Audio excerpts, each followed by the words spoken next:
बचतून kids. छठी कक्षा का विद्यार्थी आयुष थोड़ा भावुक स्वभाव का था। छोटी छोटी बातों पर वो जल्दी घबरा जाता था। उसकी क्लासमेट पारुल हमेशा उसे समझाती और उसे बेहतर महसूस कराती थी। आयुष उसे अपना सबसे भरोसेमंद दोस्त मानता था। एक दिन स्कूल में विज्ञान का बड़ा प्रेजेंटेशन होने वाला था। इस बार पारुल ही बहुत तनाव में थी। वो बार बार अपने नोट्स देख रही थी और उसकी घबराहट साफ दिखाई दे रही थी। आयुष ने उसे देखा और सोचा कि आज उसे पारुल को हिम्मत देनी चाहिए। मजाकिया अंदाज में उसने उसे हल्का फुल्का खुश करने की कोशिश की। पारुल पहले ही तनाव में थी और उसने आयुष के मजाक को गलत समझ लिया। उसे लगा कि आयुष उसकी स्थिति का मजाक उड़ा रहा है। उसकी इस प्रतिक्रिया से आयुष खुद दुखी हो गया। उसे लगा कि पारुल को उस पर भरोसा नहीं है। भावनाओं में बहकर उसने कठोर शब्द कह दिए और दोस्ती खत्म करने की बात तक कह दी।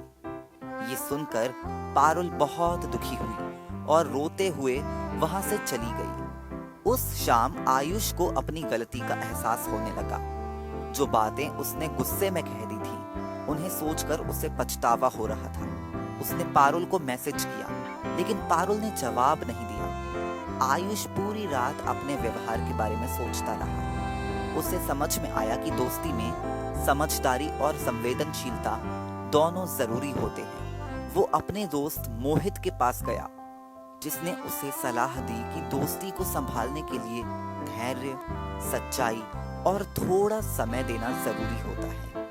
कुछ दिनों बाद आयुष ने फैसला किया कि उसे सच्चे दिल से माफी मांगनी चाहिए। उसने पारुल के लिए एक छोटा सा कार्ड बनाया।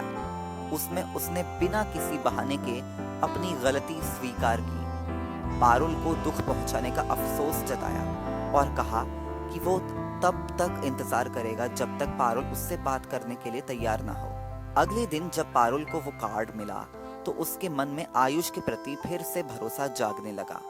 उसने महसूस किया कि आयुष सच में पछता रहा है और अपनी गलती सुधारना चाहता है।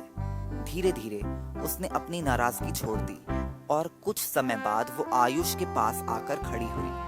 उसकी हल्की मुस्कान बता रही थी कि वो दोस्ती को एक और मौका देने के लिए तैयार है। आयुष और पारुल की दोस्ती फिर से शुरू हुई और इस बार पहले से भी ज्यादा मजबूत थी।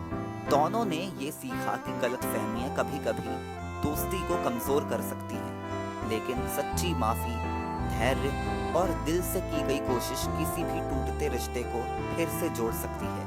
इस कहानी से यही सीख मिलती है कि मजाक का सही समय चुनना जरूरी है।